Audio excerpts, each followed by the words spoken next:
Automatic আপনি কিভাবে call record করবেন। আমাদের ফোনে কিন্তু অনেক আননোন নাম্বার থেকে কল আসে আর আমাদেরকে ডিস্টার্ব করে।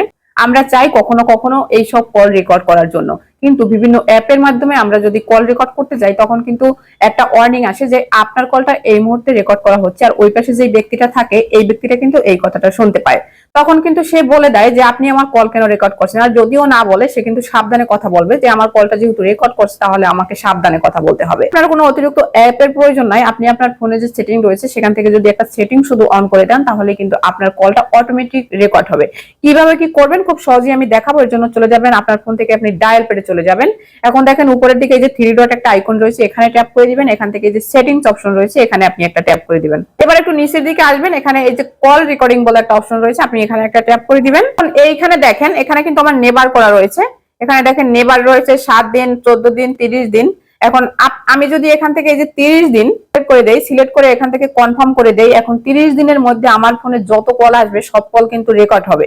এইখানে দেখেন একটা অপশন রয়েছে অটোমেটিক রেকর্ড আননোন নাম্বার, এই যে একটা বাটন রয়েছে, এটা যদি আমি অন করে দেই এখান থেকে, এই যে অন করে দিলাম, অলওয়েজ রেকর্ড করে দিলাম। এখন আননোন নাম্বার, অপরিচিত নাম্বার থেকে আমার ফোনে যতগুলো কল আসবে সেই সবগুলো কল কিন্তু এখানে রেকর্ড হবে, সবগুলো কল কিন্তু এখান থেকে রেকর্ড হবে। এখন দেখেন এখানে আরো একটা মজার সেটিং রয়েছে, এখানে যদি আপনি ট্যাপ করেন, এখানে এই যে দেখেন একটা বাটন রয়েছে, এখানে আপনি ট্যাপ দিলেন, দেওয়ার পরে এখান থেকে অলওয়েজ রেকর্ডে এখানে ট্যাপ দিলেন। এখন দেখেন আপনারে কিন্তু নিয়ে আসবে কোথায়, এই যে চুজ এ কন্টাক্ট, আপনাকে কন্টাক্ট চুজ করার জন্য বলছে, আপনাকে কিন্তু এই নাম্বারগুলোর মধ্যে নিয়ে আসছে।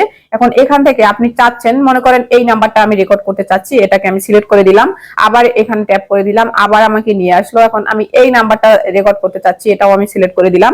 এখন এখান থেকে যদি আপনি এই অপশনটা চালু করে রাখেন, এই অপশনটা যদি চালু করে রাখেন তাহলে আপনি যেই নাম্বারে কল আসলে আপনি রেকর্ড করতে চাচ্ছেন শুধুমাত্র সেই নাম্বার থেকেই কল আসলে রেকর্ড হবে, বাকি যে নাম্বারগুলো রয়েছে সেগুলো কিন্তু রেকর্ড হবে না। ঠিক আছে, তো তার জন্য কি করতে হবে, আপনাকে শুধু এই অপশনটাই চালু করে দিতে হবে, আর অন্য যে অপশনগুলো রয়েছে এখানে এই যে এটা অফ করে দিতে হবে, এখান থেকে এটাকেও অফ করে দিতে হবে। ঠিক আছে, তাহলে শুধু যেই নাম্বারগুলো আপনি জাস্ট এখানে সিলেক্ট করে রেখেছেন, এই যে দুইটা নাম্বার আমি সিলেক্ট করে রেখেছি, এই নাম্বার থেকে যখন কল আসবে তখনই শুধুমাত্র রেকর্ড হবে। আর আপনি যদি চান যে না আননোন নাম্বার থেকে কল আসলে রেকর্ড হবে, বাকি নাম্বার থেকে কল আসলে রেকর্ড হবে না, তাহলে আপনি এইটা চালু করে দিবেন। ঠিক আছে, আর যদি আপনি এখান থেকে এই যে 30 দিনের জন্য এটাকে সিলেক্ট করে দেন তাহলে কিন্তু যত নাম্বারে কল আসবে আপনার ফোনে সবকিছুই কিন্তু এখান থেকে রেকর্ড হবে। তো আমি এটাকে নেবার করে দিচ্ছি, আমার আসলে রেকর্ড করার দরকার নাই। তো এই সেটিং গুলো যদি আপনি করে রাখেন, আপনার যেটা পছন্দ মানে যেটা আপনি করতে চান সেটা যদি আপনি করে রাখেন তাহলে কিন্তু কোনো অ্যাপ ছাড়া অটোমেটিকলি আপনার ফোনের কলগুলো আপনি